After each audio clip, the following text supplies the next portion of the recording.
Welcome to the Sharkpreneur podcast with Kevin Harrington and Seth Greene.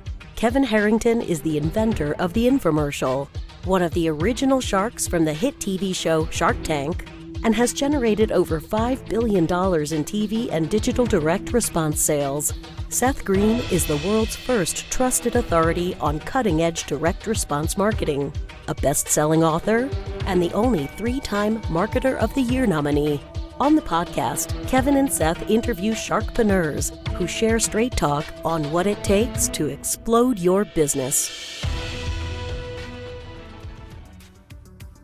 Why do so many businesses struggle while others seem to explode overnight? Do you wish you had the secret to this type of exponential growth? Now, I've scaled more than 20 businesses to over $100 million, and it's not just luck. In my new book with Mark Tim, Mentor to Millions, you'll learn the repeatable framework I use in all my business ventures for massive success. Order at kevinmentor.com and get over $1,000 in bonuses. Head to kevinmentor.com. Welcome to the podcast. This is your co-host, Seth Greene. Today I have the good fortune to be joined by Dan Soviero of Signature Lacrosse. I don't want to steal any of his thunder by telling you his story because I want you to hear it from him. Dan, thank you so much for joining us. Yeah, thank you for having me. Really appreciate it. Absolutely. So let's go back in time a little bit. How did Signature Lacrosse get started? Actually, Signature Lacrosse, I started in 2016 when I was playing Division I lacrosse up at St. John's in Queens, New York. And since launching in 2016, we've built multiple patented problem-solving products for the sport. And that helped us to get to over 10 mil in sales. And then at the end of 2020, we actually created Signature Athletics. And Signature Athletics is the parent company of Signature Lacrosse. Signature Athletics is a sports apparel and technology brand that's changing the way players get their gear and what they expect out of their gear by transforming the traditional bulk order process to an on-demand model. Yeah, through the journey, we were able to identify a real hole in the market, the broader sports market, and that's what prompted us to go from focusing on lacrosse to really focusing on this technology play. All right, so you tell us a little bit about how you started the company in your dorm room. Yeah, I think back when I was really getting it started, I don't think I really knew what I was building. I think it was just all lacrosse balls were the same and wanted to make a better ball and really enjoyed the process of problem solving and just creating that opportunity out of thin air, networking with people from all over the world and finding the right supplier and then finding the right product development gentleman to help us come up with the formula and the manufacturing process that would really improve the quality. And then just really fell in love with business from there. And how did you, obviously selling 10 million lacrosse balls is one heck of an accomplishment. How did you market it? How did you get the word out? Yeah, so I had actually been recruited by a few different universities, and I called them all back and said, no, I'm not looking to transfer to your school, but you should buy these balls. And they all thought it was hilarious. And thankfully, the lacrosse community is incredibly supportive of one another. And we were really able to get some good traction fast. It was also a brand new play in the market. So it created an entirely new category. Premium lacrosse balls didn't exist. So this was a natural evolution for the category. What was wrong with the traditional lacrosse ball? Yeah, so I relate it to tennis. If you could imagine playing tennis with balls that are old, that don't really have any life left in them, it's just a different experience than playing with ones that you just cracked out of the can. It's similar in lacrosse. So the ball goes bad after about 2 weeks, and we really wanted to improve that. Okay. And then what were some of the principles you learned playing Division I lacrosse that you applied to business? Work ethic is a big one. just being able to really burn the candle on both ends. And then I was fortunate to have some really, really great coaches that cared more about developing character than winning, which sometimes you get the opposite. And some things that just really stick out, always being humble, regardless win or loss. We say it all the time, lose like a winner, win like a winner. And that means just after every play, after every day, just looking back and saying, what could I do to be better? Whether it was an awesome day and you won, or whether it was a not so awesome day and there were opportunities to just do it a bit better the next day. And just always building on that. Awesome. And then what inspired you to branch out to other products? Yeah, we really took a look at what's our core competency. And I think as you go through the entrepreneurial life cycle, you get great mentors and advisors. And I think it's pretty common that the first kind of product that you make and launch and you see some success with, the natural evolution is like, okay, well, what's next? And when we took a look internally and we said, what are we really good at? We identify problems in the market and we solve them. And so I didn't know anything about rubber injection, rubber compression molding, rubber injection molding. I didn't know anything about rubber composition, the chemistry.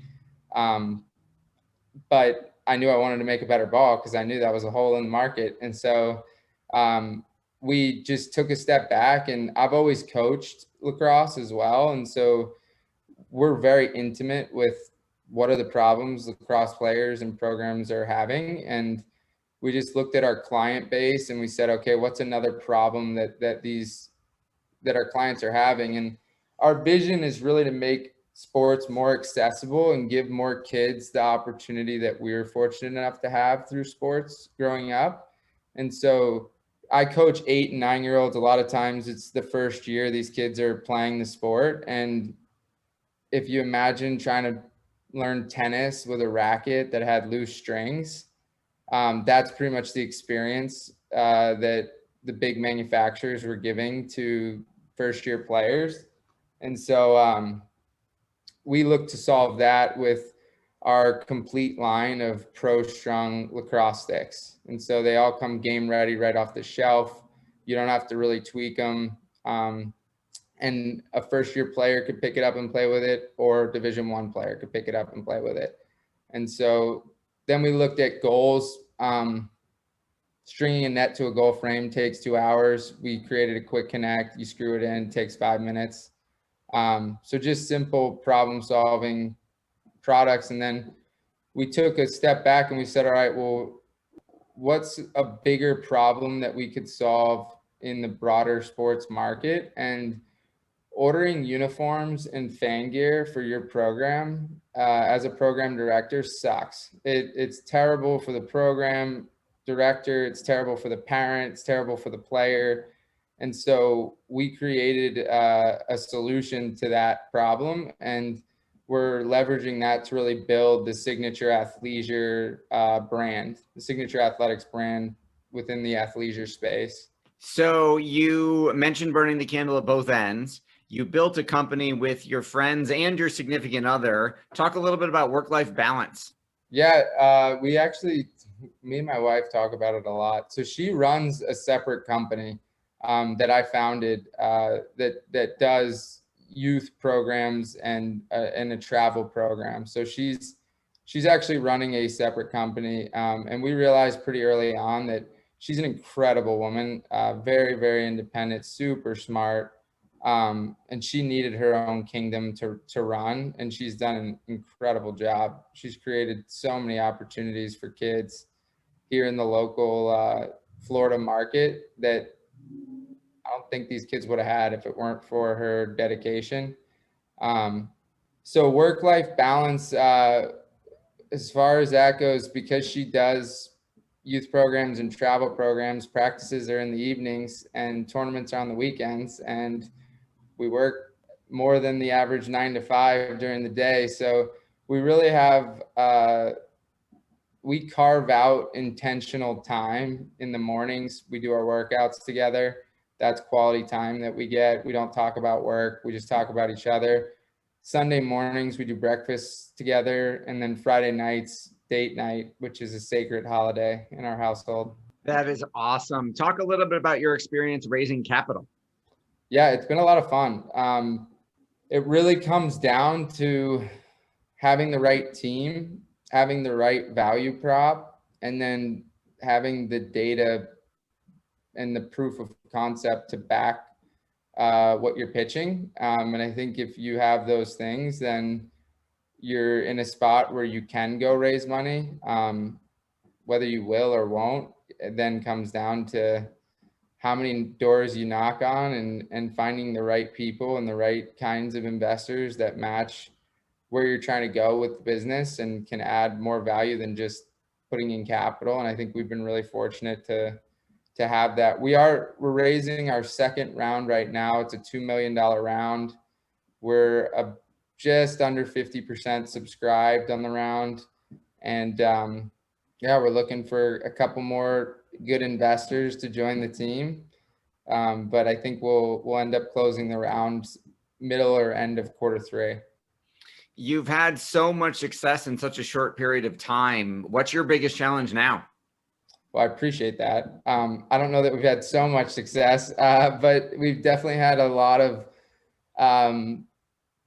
we put a lot of hours into it. I've been at this now for 5 years, and it feels like 15 years because we're putting in 100-hour weeks. But I'd say the biggest challenge now is there's an evolution when you go from a 10-person team to a 25, 50, 100-person team.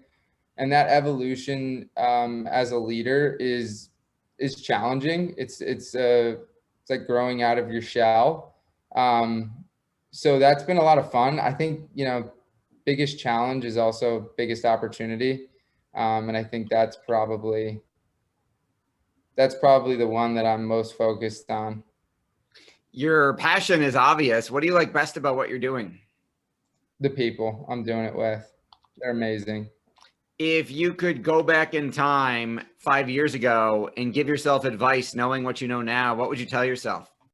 I was pretty fortunate to have some great mentors, and they really coached me through like what you're managing my own expectations. What you're about to put yourself through is going to be horrible, and every bit of horrible. And if you're not super passionate about what you're doing, there's no way you'll stick with it. And they couldn't have been more right. I mean, starting a business is, I think Elon Musk said, it's like chewing glass and staring into the abyss. That's one way to put it. Pretty close to accurate. So, but you get great people around you. You're doing something you really believe in, making sports more accessible, giving more kids the opportunities we were fortunate enough to have. And it's hard not to get up every day fired up. How is that working? I get the products. I get the products and then the lifestyle and then the fashion, the lifestyle brand. How is making a better ball or making better sticks, getting more kids the opportunity to play? Talk about how you've tied that in. Yeah, so there's a couple different ways, but with everything we're doing, it's really designed to free up program directors to focus on running the program and coaching the coaches and getting more kids involved. And really the products are designed to give kids the best probability of having a good experience with the sport. And getting the balls as an example, the players get significantly more reps when they use our balls. So you get more reps, you're going to get better faster with the same amount of practice time. The quick connect goal, you're not sitting on a field stringing a goal for 2 hours. You're playing for those 2 hours and stringing for 5 minutes. The stick, it's game ready right off the shelf. You don't have to go get it strung by your local stringer before you can go and use the product. And then the on-demand uniforms and team store. I mean, we save program directors 50 to 100 hours a year we turn their biggest expense on their P&L into a revenue stream and completely eliminate it as an expense.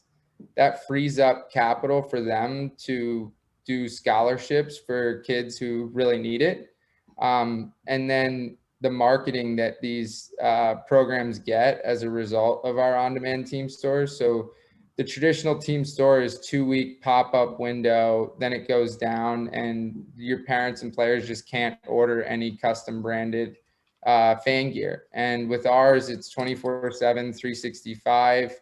We're doing, Christmas specials. We're doing July 4th t-shirts. We're doing things that kids are going to be repping these programs all throughout the year. And when they're at their friend's birthday party and their friend asks, well, how do you get that? And that's how I ended up playing lacrosse. My buddy had a sweet pair of lacrosse shorts. I wanted them. And he said, the only way you could get them is if you play lacrosse. And I said, sign me up. So really everything we're doing is designed around how can we get more kids activated, more kids playing. That is awesome. Fascinating story, incredible journey you've been on. For our folks watching or listening who want to learn more about Signature Lacrosse, Signature Athletics, or even the capital raise, full disclosure, we're not making any investment recommendations on this podcast. Where is the best place for them to go to learn more? If you go to signaturelacrosse.com or you go to Dan Soviero on LinkedIn, you can connect with me, message me directly. It's been an incredible pod. I really appreciate you having me. All right. This has been Seth Greene with Dan Soviero of Signature Lacrosse. Dan, thanks so much for joining us. Thank you, Seth.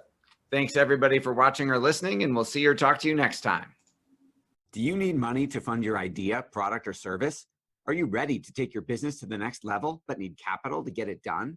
Kevin Harrington has heard more than 50,000 pitches and knows how to help you make the perfect pitch to get the funding for your entrepreneurial dream. He's distilled the process down in his perfect pitch cheat sheet, and it's yours for free. Just text PITCH to him right now at 727-888-2100. Text PITCH to 727-888-2100 right now and claim your free perfect pitch cheat sheet. Text PITCH to 727-888-2100 to start funding your dream today. This show has been produced by Market Domination, LLC. To discover how you can have your own show completely done for you and turn it into a real published book and become the authority in your marketplace, go to www.marketdominationllc.com/podcast offer.